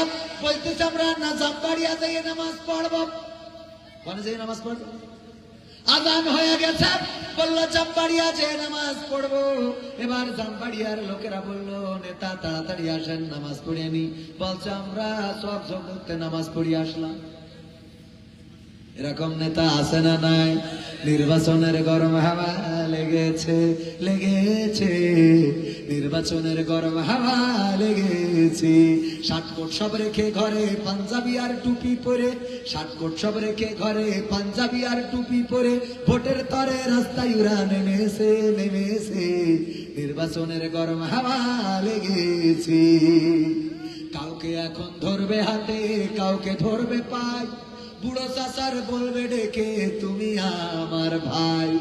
পকেট থেকে বের করিয়া দিবে টাকার নোট, বলবে আমি জনদরদি, দিও আমায় ভোট। এসব শুনে কলিম চাচা, এসব শুনে কলিম চাচা অনেকখানি রেগেছে, রেগেছে, নির্বাচনের গরম হাওয়া লেগেছে। কলিম চাচা রেগেছে কেন? কারণ ইতিপূর্বে একজনেরা বলেছিল 10 টাকা চাউল খাওয়াবো। বলেছে না বলে নাই? 10 টাকা চাউল কি খেতে পেরেছে? না, পারে না। এখন আবার নতুন নতুন কথা যারা বলে, কলিম চাচা বলে যে আমরা 17 বছর ধরে দেখলাম ওরা খাওয়াই নাই, এখন নতুন করে খাওয়াবা, বিশ্বাসও হয় না, খাওয়াইলেও বিশ্বাস। ওই যে অনেকেই বলে যে চুল খেয়ে যার গাল পুড়িয়েছে, দই দেখলে ভয় করে, ঠিক না বে ঠিক? 17 বছর যে কাজ করিয়েছে, মুখে বলেছে কিন্তু কাজে করে। এই জন্য এখন যারা বলে ওদেরকেও অবিশ্বাস করে, ঠিক না বে ঠিক? এখন যারা বলে মনে করে এরাও মনে হয় ওইরকম হবে, আল্লাহ হয়তো এরকম করবে না, হয়তো ভালো কিছু হবে, আল্লাহ কবুল করুন, বলেন আমি।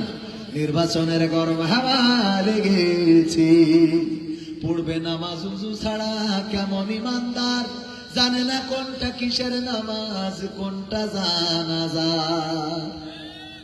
এরকম নেতা আছে না নাই? জানাজার নামাজ পড়তে দিয়ে বাম হাত উপরে দিয়ে বসে থাকে।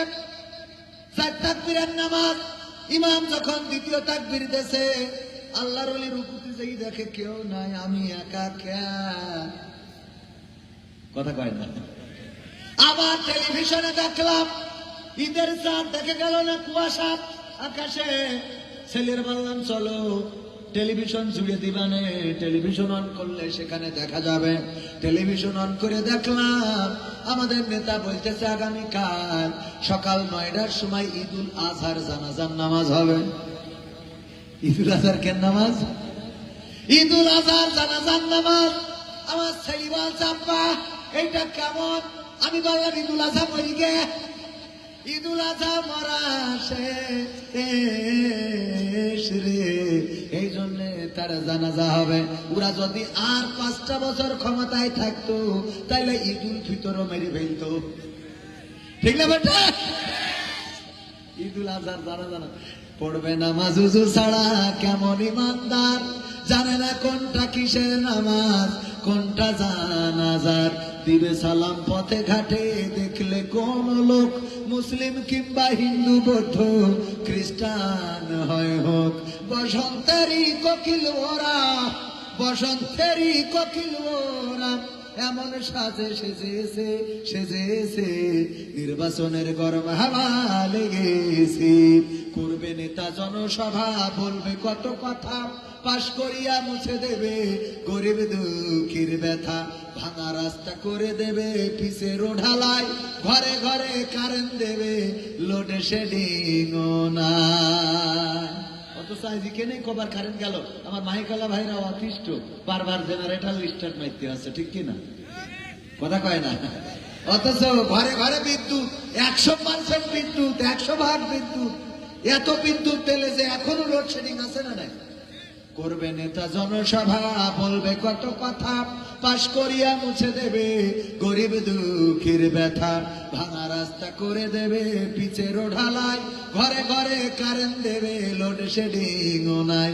করতে ওদের প্রতিহত, জনগণ এইবার জেগেছে, জেগেছে, নির্বাচনের গরম হাওয়া লেগেছে, ঠিক না বেঠে? নির্বাচনের গরম হাওয়া যখন আসে, 1000 টাকা 500 টাকা এক প্যাকেট বিড়িতে অনেকেই বিক্রি হয়, এমন আছে না নাই? 1000 টাকা এক রাতে শেষ। কিন্তু এবার 5 বছরের জ্বালাতন আছে না নাই?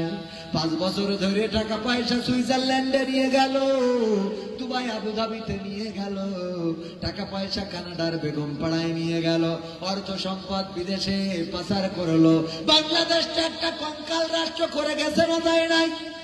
রাস্তা বানাইতে লাগে 3 বছর 4 বছর, ওই রাস্তা করলো 3-4 বছর ধরে ধরে।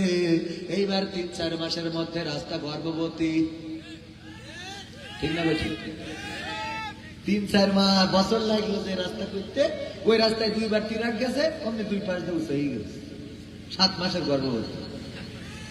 সত্য বলছি না মিথ্যা বলছি? আপনার বেশি দূর যাওয়ার দরকার নেই, কুষ্টিয়া থেকে শুরু করি আমার যশোর পর্যন্ত যান। যদি আপনারা, আমি তো সারা দেশে ওয়াজ করে বেড়াচ্ছি, ওই রাস্তায় চলি, মাঝে মাঝে আমার মনে হয় যে হয় ওয়াজ ছেড়ে দেবো, না হয় এই রাস্তা ছেড়ে দেবো, তাছাড়া উপায় নাই। এমন খারাপ রাস্তা, আল্লাহ দিলে পুলসিরাতে তো খারাপ হবে কিনা আল্লাহ সে বলে না, এত খারাপ, সহ্যের বাইরে। কিন্তু সহ্য না করি তো উপায় নেই। উপায় আছে কোনো? উপায় তো নেই, কি করবেন? এই করেছে, ওই রাস্তা করতে যে সময় লাগায় 5 বছর 6 বছর ধরে রাস্তা করতেছে।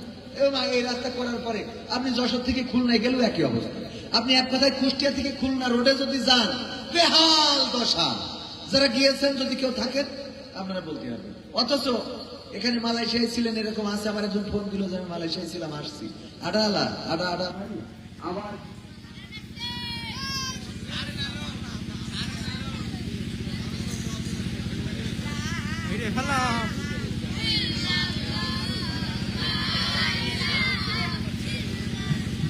না, এইভাবে তো কথা বলা যায় না। যায় কথা বলা যায় এভাবে?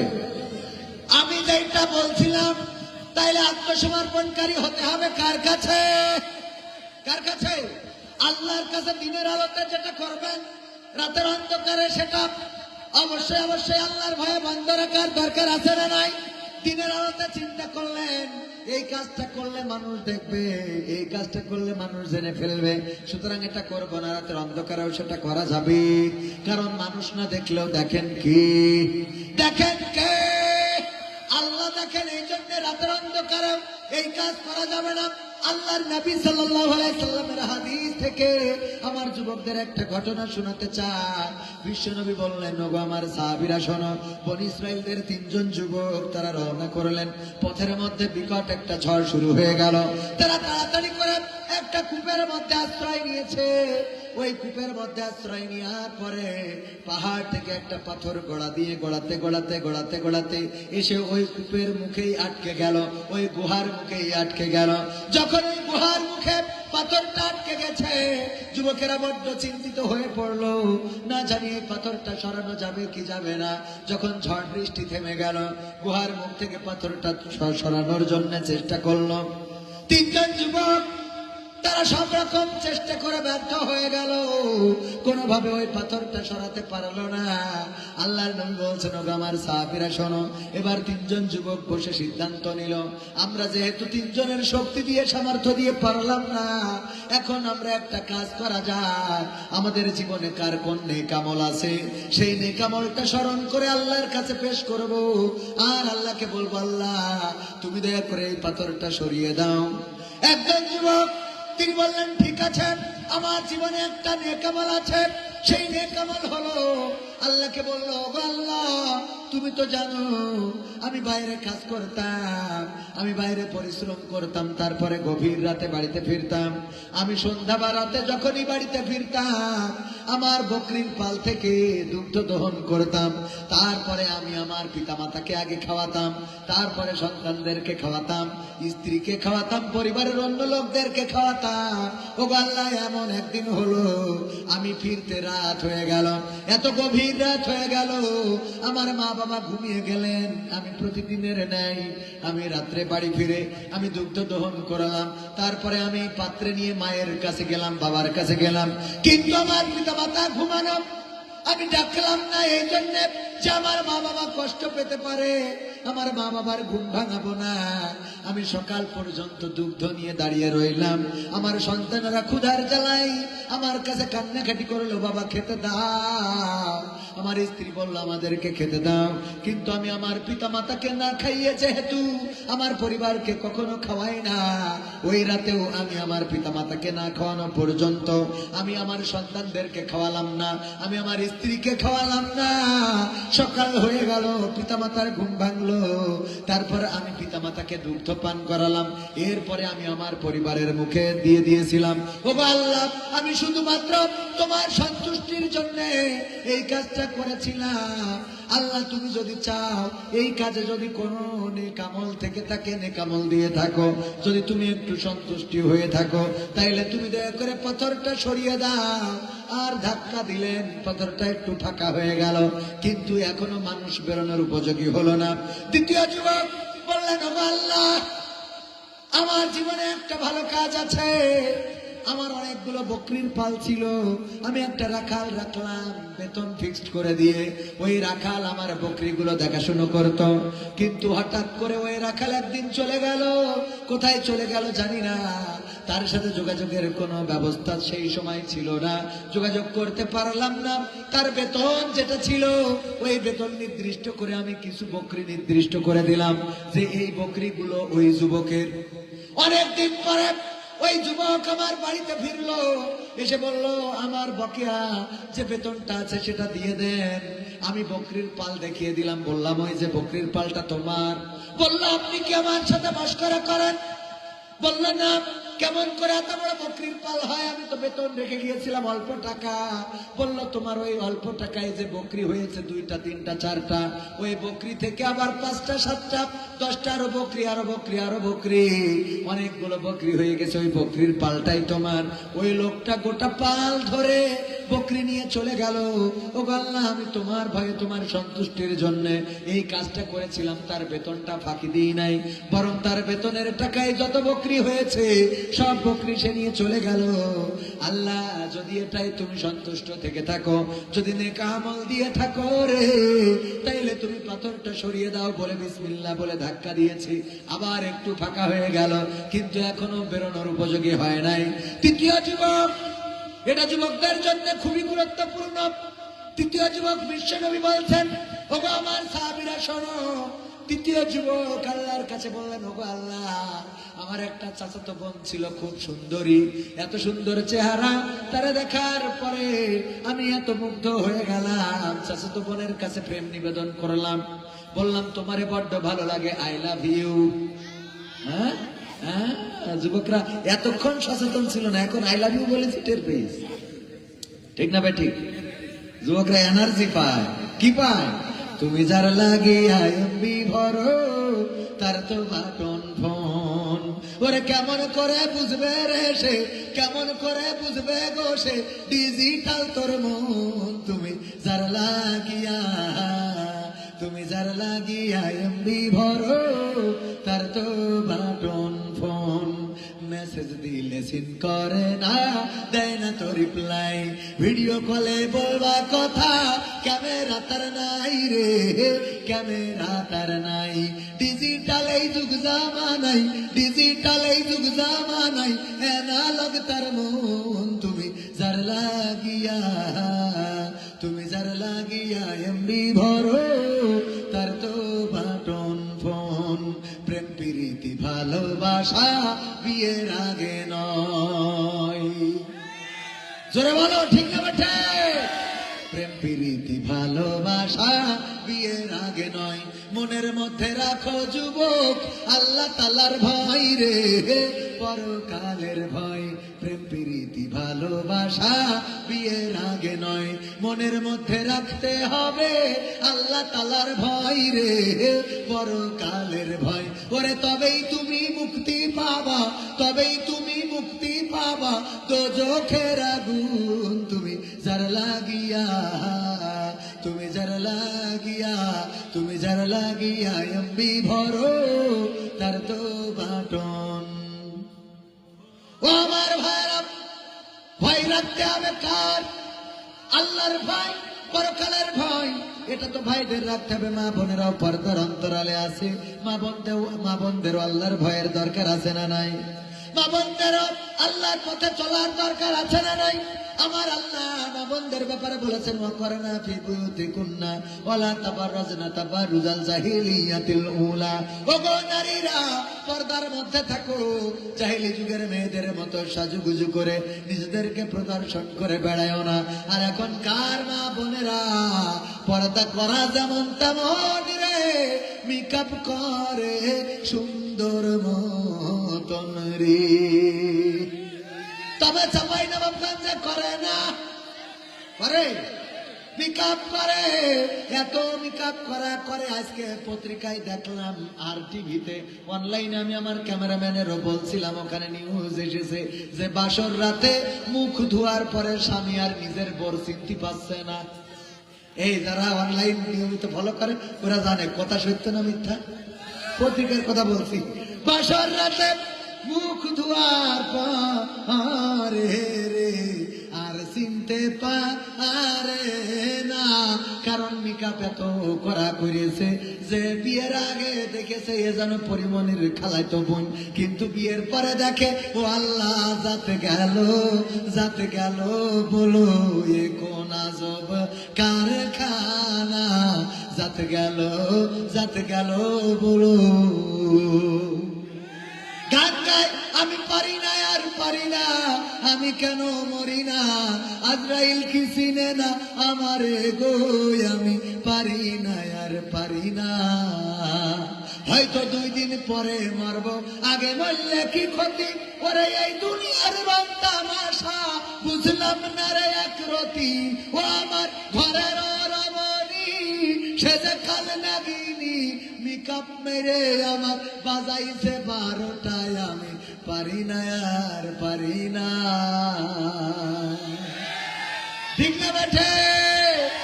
এই জন্য মেকআপ মারলে পাগল হওয়া যাবে, পাগল হবেন না। দিনদার ইমানদার খুঁজবেন, নামাজি খুঁজবেন, পর্দানশীলা খুঁজবেন। আগের সময় আমার সভাপতি সাক্ষী ছেলে বিয়ে দেবে, জিজ্ঞাসা করতো মেয়ে দেখে, মা তুমি কোরআন পড়তে পারো কিনা, বলতো পারি। মা তুমি নামাজ পড়ো কিনা, পড়ি। মা তুমি হুজুর ফরজ কয়টা বলো, মা তুমি এই কোরআনের 1 পৃষ্ঠা পড়ে শোনাও। এইগুলো বলতো রে।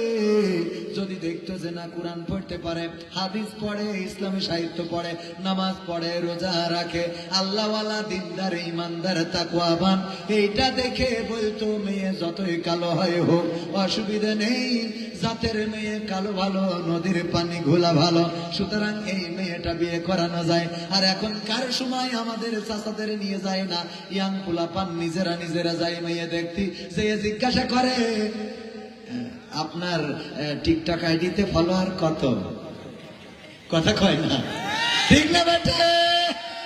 আপনার টিকটক আইডিতে ফলোয়ার কত? আপনি রিলস ভিডিও কি বানাইতে পারেন? আপনার ইউটিউব কি মনিটাইজেশন করা? লাইভ কি করতে পারবেন ঠিকঠাক মতো? এইগুলো জিজ্ঞাসা করে বাবা রে, এইগুলো জিজ্ঞাসা করে যে টিকটকার বউ নিয়ে আসো, ওই বউ আসবে তোমার সাথে করে নিয়ে একসাথে জাহান্নামে ঢুকবে। বলেন সুবহানাল্লাহ। নাউজুবিল্লাহ। এনে তো ঠিক না বেঠিক? গলা ধরে নিয়ে ঢুকবে একসাথে সুন্দর করে, সুন্দর মতো। মা বোনেরা টিকটক করে কি কায়দায়, হঠাৎ করে আগে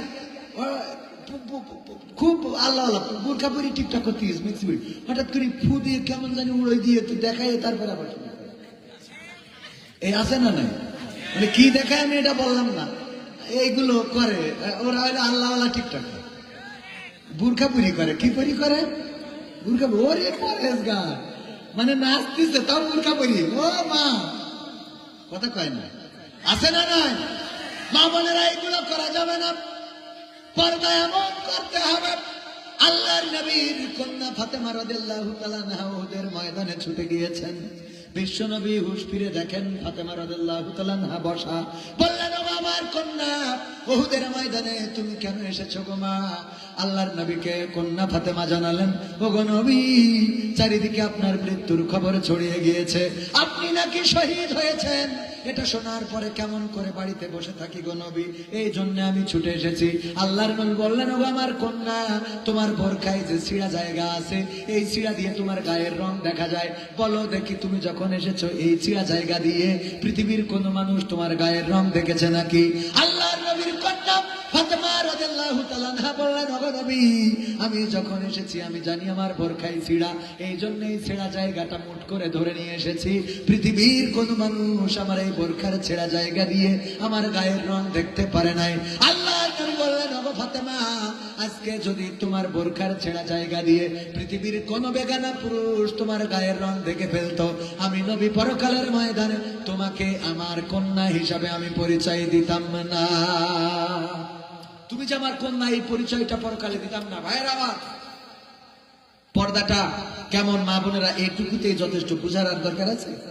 শুধু তাই না, ফাতেমা রাদিয়াল্লাহু তাআলা ইন্তেকালের সময় আলীকে বললেন, রাতের অন্ধকারে আমার জানাজা করবা, অল্প কিছু লোক নিয়ে জানাজা পড়বা, এবং এমন ভাবে গোরস্থানে কবর দিবা যে এই গোরস্থানের কবরটা পরের দিন সকাল বেলায় যেন কেউ চিনতে না।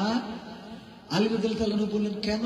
বলল, আমি যেহেতু বেঁচে থাকতে বেগানা পুরুষদের দেখা দিই নাই, মৃত্যুর পরেও যেন কোনো বেগানা পুরুষ আমার কবর দেখে আন্দাজ করতে না পারে যে ফাতেমা কতটুকু উঁচু, কতটুকু লম্বা, কতটুকু মোটা ছিল, এটা যেন বুঝতে।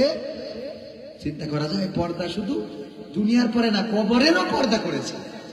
তো ভাইয়েরা আমার, অনেক কথা বলতে মন চায়, এখনো কথা বলা কিন্তু শেষ হয় নাই। যুবকদের জন্য শেষ পয়েন্ট কি? ওই পাথরটা সরলো নাকি সরলো না, কোন ইবাদতে সরলো, কোন কারণে সরলো, এটা শোনাবো একটুখানি কাজ ছেড়ে। সেটা হলো আপনাদের এই মসজিদের উন্নতি কল্পে মাহফিল, সেই উন্নতিতে একটু শরীক হওয়ার দরকার আছে না নাই? আমিও ইতিপূর্বে শরীক হয়েছি না ভাই? হয়েছি। এখন আপনাদের কাছে বেশি কিছু না, মাত্র পবিত্র কোরআনের পারা কয়টা? কথা কয় না, পারা কয়টা? জোরে বলেন কয়টা? 30টা পারার সম্মানে 30টা ব্যাগ সিমেন্ট। আমি বেশি কিছু চাই না, 30টা ব্যাগ সিমেন্ট চাই। 30 জন মানুষ দেবেন। প্রথম কোন ব্যক্তি আছেন 1 ব্যাগ সিমেন্ট দিবেন, মাত্র 500 টাকার খুব বেশি হয়েছে। ভাইজানের নাম কি? মনিরুল ভাই। পবিত্র কোরআনের সম্মানে 1 ব্যাগ সিমেন্ট দিবেন। আল্লাহ দানকে কবুল করে নাও, নেখায়াত দান করে দাও, মনের স্বপ্ন পুরা করে দাও, পঞ্চমদের কবুল করে নাও। 2 নম্বর ব্যক্তিকে আবুল কালাম, আমার কালাম ভাই। কয় ব্যাগ? 1 ব্যাগ সিমেন্ট দিবেন। আল্লাহ দানকে কবুল করো। 2 নম্বর পাড়ার সম্মানে আপনজন যারা কবরে মাফ করে দাও। 2 ব্যাগ দিবেন। কে? নাম কি? ওবায়দুল কাদের, মোস্তফা। নারায়ে তাকবীর। আমার মোস্তফা ভাই কয় ব্যাগ? 2 ব্যাগ সিমেন্ট দিবেন। 3 এবং 4 নম্বর পাড়ার সম্মানে আল্লাহ মসজিদের জন্য সিমেন্ট করলো দান, আল্লাহ বাড়িয়ে দাও, সম্মান নেখায়াত দিয়ে দাও, মনের স্বপ্ন পুরা করে দাও। 5 নম্বর কোন আল্লাহর বান্দা? 5 নম্বর জাফর আলী। 5 নম্বর। তারপরে বলেছি তো ওনার নাম কি? নুরুল হুদা ভাই। 1 ব্যাগ সিমেন্ট। আল্লাহ দানকে কবুল করো, নেখায়াত দান করে দাও। 5 হয়েছে। মানিরুল 1 ব্যাগ। 6 নম্বর আল্লাহ আপনজন যারা কবরে মাফ করে দাও, দাদা দাদি নানা নানি যারা কবরবাসী আল্লাহ ক্ষমা করে দাও। 6 নম্বর হয়েছে। 7 নম্বর পাড়ার সম্মানে কোন আল্লাহর বান্দা আছেন? আল্লাহর ঘরের জন্য, আল্লাহর যে ঘর, এই ঘরের জন্য দান করলাম। আর চাচাজার নাম কি? আপনি দিবেন নাম কি? তাজিমুল চাচা। 1 ব্যাগ সিমেন্ট। 7 নম্বর পাড়ার সম্মানে আল্লাহ দানকে কবুল করে নাও, নেখায়াত দান করে দাও, মনের স্বপ্ন পুরা করে দাও, আপনজনদের কবুল করে নাও। 8 নম্বর কোন আল্লাহর বান্দা আছেন? মা নাই, বাবা নাই, দাদা নাই, দাদি নাই, ওই মা বাবার জন্য, দাদা দাদির জন্য 8 নম্বর পাড়ার সম্মানে। 8 নম্বর পাড়া। ও আমার ভাইরা, কে কে যেন টাকা দিয়েছে? আবুল সাহেব দিয়েছেন চকচকরু 10,000, মাহবুব দিয়েছেন 5,000, আক্তারুল দিয়েছেন 1,000, রিয়াল দিয়েছেন 3,000, দৌলত 1,000, শহীদুল 1,000, জাহাঙ্গীর 1,000, তামু দিয়েছেন 1,000, আক্তারুল দিয়েছেন 1,000, রাসেল মহেশপুর দিয়েছেন 1,000। আল্লাহ সবার দানকে কবুল করে নাও, পড়েন আমিন। 7 নম্বর হয়েছে। 8 নম্বর কোন আল্লাহর বান্দা? ও আমার ভাইয়েরা, মসজিদের জন্য 1 bag 2 bag 3 bag 5 bag cement দেওয়ার মতো 8 নম্বর আল্লাহর বান্দা দেখতে চাই।